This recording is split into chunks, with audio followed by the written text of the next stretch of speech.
সকাল বন্ধুরা, কেমন আছো? আশা করি সকলে ভালো আছো। আমিও ভালো আছি তোমাদের আশীর্বাদে। আর ওয়াইনুরি ব্লগস চ্যানেলে তোমাদের সকলকে স্বাগত জানিয়ে আবারও একটা ভিডিও নিয়ে। তো সকালে ঘুম থেকে উঠে প্রথম যে কাজগুলো হচ্ছে, গাছে পানি দিয়ে নিলাম।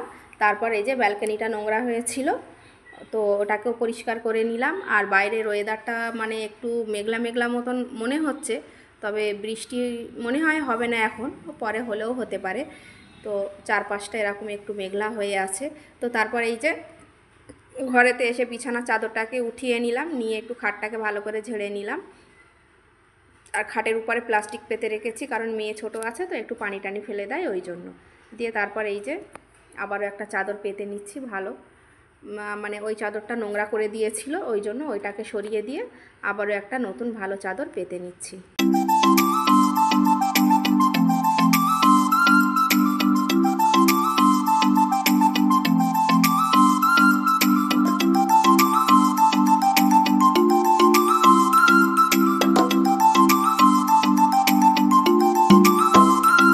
চাদরটাকে পেতে নিয়ে তারপরে খাটটাকে একটু মুছে নিলাম, কারণ ওই যে বাড়িতে ছিলাম না, আর ঝড় বৃষ্টিও হয়েছিল, আর অনেক দিনই ছিলাম না, ওই জন্য খাটটা একটু ধুলোও পড়েছিল, ওই জন্য মুছে নিলাম। আর এই দরজাগুলোকেও একটু ভালো করে মুছে নিচ্ছি, কারণ দরজাগুলোতেও অনেকটাই ধুলো পড়েছিল, পরে দেখলাম মানে বোঝা যায় ধুলো পড়লে। তো দরজাটাকেও পরিষ্কার করে নিলাম, নিয়ে এখনও মেয়ে ঘুমাচ্ছে, উঠেনি। তো মেয়ে ওঠার আগেই আমি ঘর টরগুলো গুছিয়ে নিয়ে এই যে আবার ঝাঁটও দিয়ে নিচ্ছি একেবারে, কারণ সকালের কাজটা এক হাতে একসাথেই গুছিয়ে নিলে সুবিধা হয় আর বাকি কাজগুলো করার জন্য। তো ঘরটা এই যে হয়ে গেছে ঝাঁট দিয়ে পরিষ্কার করা। আর ঘরের ভিতরে নোংরা তেমন নেই, শুধু চিপসের কাগজ, চকলেটের কাগজ, এইসব, কারণ ওরা খায়, খেয়ে আর এই যে ঘরের ভিতরেই মেয়েটা ফেলে দেয়। তো কী করবো, বাচ্চা মানুষ, এত করে বলি বাইরে ফেলতে, কিন্তু বাইরে না ফেলে ঘরেই আসে। আর এই যে দেখো গ্যাসটাকেও পরিষ্কার করে নিয়েছি। আর এই যে ছাদে ছিল কলমি শাক হয়েছিল, সেগুলোকে উঠিয়ে নিলাম। আর আগের দিনের পুঁই শাক ছিল, চিংড়ি মাছ ছিল, সেগুলোকে বার করে নিলাম, নিয়ে ওগুলোকে একসঙ্গে রান্না করার জন্য আর গ্যাসের এই চাকতিগুলোকেও পরিয়ে দিচ্ছি। মেজে রেখে দিয়েছিলাম, ওগুলোকে আর পরানো হয়নি। তো তারপরে মেয়ে ঘুম থেকে উঠলে পাশের ঘরটাকেও গুছিয়ে নিয়ে এই যে ঘরটাকে একদম ঝেড়ে পরিষ্কার করে নিয়ে এই যে একদম অনেকটা নোংরা বার হয়ে গেছে, ঝাঁট দিয়ে নিলাম, কারণ একটু মানে কাজটা একটু তাড়াতাড়ি করার জন্য সব কিছু গুছিয়ে নিয়ে করলেই হয়ে যায়। দিয়ে সিঁড়িটাকেও একটু ভালো করে ঝাঁট দিয়ে নিলাম, কারণ ছাদে ওঠা হয়, নামা হয়, সিঁড়িটাতেও প্রচুর নোংরা হয়ে যায়, সিঁড়িটাকেও ঝাঁট দিয়ে নিচ্ছি।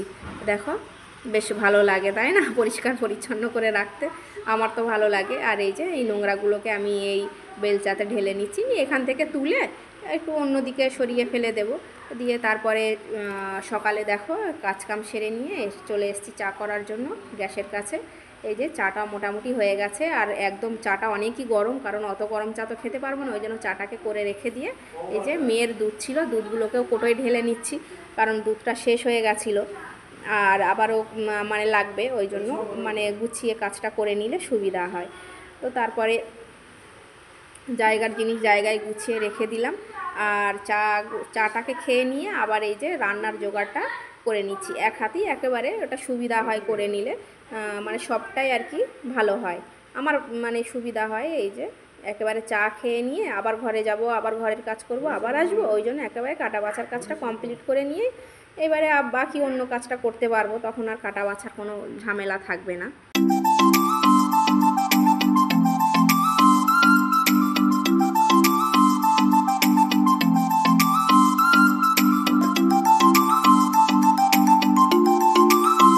এই যে কাটা বাছা সব কমপ্লিট করে রেখে দিয়ে আমি চলে গেলাম চান ধান করতে। চান ধান করে দেখো অনেকটাই কাপড় কেচে নিয়েছি, কাপড়গুলোকে বাইরে রাখলাম, একটু দেরি হয়ে গেছে ওই জন্য।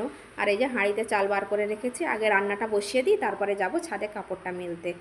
তো এই যে চালটাকে ধুয়ে ভাত বসিয়ে দিয়েছি, আর এখানে পুঁইশাক, এই যে পুঁইশাকটা কেটে রেখেছিলাম কলমি শাক দিয়ে, আর ওইটাকে দেখো এই যে বসিয়ে দিয়েছি। আর ওই চিংড়ি মাছগুলো ছিল, চিংড়ি মাছ না, আমার চিংড়ি মাছের মাথাগুলো ছিল, ওইটা শাক দিয়ে রান্না করার জন্য রেখে দিয়েছিলাম, সেগুলোও দিয়ে দিলাম, দিয়ে শাকটাকে দিয়ে দিলাম, দিয়ে একটু ভালো করে নাড়াচাড়া করে নিয়ে, আর পেঁয়াজটা একটু বেশি লাল হয়ে গেছিলো। আর এই যে উপর থেকে মশলাগুলো একে একে দিয়ে দিচ্ছি, জিরে মরিচের গুঁড়ো, হলুদের গুঁড়ো, তারপরে লবণ স্বাদ মতন যেমন লাগে আর কি দিলাম। দিয়ে আবার ওই চিংড়ি মাছের আগের দিনে একটু দিয়েছিলাম, আর অল্প একটু ঝোল ছিল, সেগুলোকে ওপর থেকে দিয়ে দিলাম, একটু টেস্টটা ভালো হবে। আর এই যে রান্না করতে করতে আবার শাশুড়ি এসছে, শাশুড়ি কী নিয়ে এসছে দেখি, এই যে কী নিয়ে এসছে, সকালে করেছিল, বলছিল কি করেছে ওটা, মানে কি গোলা রুটি না কি বললো, করেছিল, তাই নিয়ে এসছে আমাদের জন্য খাওয়ার জন্য। আর একটু মাংস রান্না করেছিল, সেটাও নিয়ে এসছে। এই যে ওটাও বেশ সুন্দর রান্না করেছিল, তবে শাশুড়ির হাতে রান্না অনেক দিন পরেই খেলাম।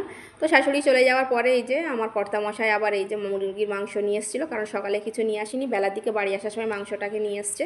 আর এই যে তখন আমার পুঁই শাক প্রায় হয়ে এসছে, আর খেতে খেতে আমি আইসক্রিমটা খাচ্ছিলাম রান্না করতে করতে, তো মানে নাড়তে গিয়ে আইসক্রিমটাও ভেঙে গেল। তো ওইদিকে আমার পুঁই শাক রান্না হয়ে গেছে, আর মাংসটাকে কেটে ধুয়ে রেখে দিয়েছি আর দিয়ে, আর এদিকে আমি আবার ঘরটাকে মুছে নিচ্ছি, কারণ ঝাঁট দেওয়া হয়ে গেছে তো সকালে, আর মোছাটা হয়নি, মুছতে একটু দেরি হয়ে গেছিলো, কারণ রান্না করতে করতেই বললাম রান্না করতে করতে বাকি কাজগুলো করি। তো গ্যাসে রান্না হচ্ছে আর এদিকে আমি ঘরটাকে মুছে নিচ্ছি। তো তারপরে মাংসটাকে আবার কাটা বাছা করে নিয়ে এই যে গ্যাসে চাপিয়ে দিয়েছি, আর মাংসটা তখন কষা হয়ে গেছে। আর আজকের মাংসটাতে না একটু টক দই দিয়েছি, একটু টেস্টি করার জন্য, কারণ এমনি রান্না নর্মাল রান্না খেয়ে খেয়ে একঘেয়েমি হয়ে গেছে, ওই জন্য মনে করলাম একটু টক দই দিয়ে রান্না করলে একটু টেস্টটা অন্যরকম হবে। তো এই যে দেখো রান্নাবান্না মোটামুটি সব কিছুই কমপ্লিট হয়ে গেছে, সকাল থেকে যুদ্ধ করে করে সব কিছু কমপ্লিট। এখন বিকালে হয়ে গেছে, যাচ্ছি ছাদে। আগের দিনে দেখিয়েছিলাম ছাদটা খুবই নোংরা হয়েছিল ঝড় বৃষ্টিতে, তো এই যে আজ মানে আগের দিনে গিয়ে আমি ছাদটাকে ভালো করে ঝাঁট দিয়ে পরিষ্কার করে রেখেছিলাম, আর ওই যে একদম পাতাগুলো তুলে সব ফেলে দিয়েছি, আর এই যে মাটিগুলোকে একধারে জড়ো করে দিয়েছি। আর এই যে পাশে যে বাঁশঝাড়ের মানে যে গাছগুলো ছিল, আর আমার ঘরের ছাদের উপরে বাঁশ গাছগুলোকেও কেটে দিয়ে এই যে ছাদের ধারে রেখে দিয়েছি। আর এই যে ছাদে অনেকটাই আজকে কাপড় চোপড় কাচা হয়েছিল। তবে বন্ধুরা, যারা আমার চ্যানেলটিকে সাবস্ক্রাইব করছো তাদেরকে অনেক অনেক ধন্যবাদ আমার ভিডিওটি দেখার জন্য আর আমার চ্যানেলটিকে সাবস্ক্রাইব করার জন্য। প্লিজ তোমরা এইভাবেই আমার পাশে থেকো, আর আমার ভিডিওটি যদি ভালো লাগে তাহলে লাইক শেয়ার কমেন্ট সবটাই করে দিও, আর চ্যানেলটিকে সাবস্ক্রাইব করতে ভুলো না। তোমাদের একটা লাইক, একটা কমেন্ট, একটা শেয়ার আমার জন্য অনেকটাই, আর সাবস্ক্রাইব তো অবশ্যই। তো প্লিজ আমার চ্যানেলটিকে সবাই একটু সাবস্ক্রাইব করে দিও। আর এই যে দেখো সন্ধ্যের পরে কেমন ঝড় এসছিল, তা তোমাদের ওখানে কাদের কাদের ওখানে ঝড় এসছে তো আমাকে একটু কমেন্ট করে জানিও। প্রচুর ঝড়, প্রচুর, বুঝতেই পারছো দেখে যে কেমন গাছপালা নড়ছে।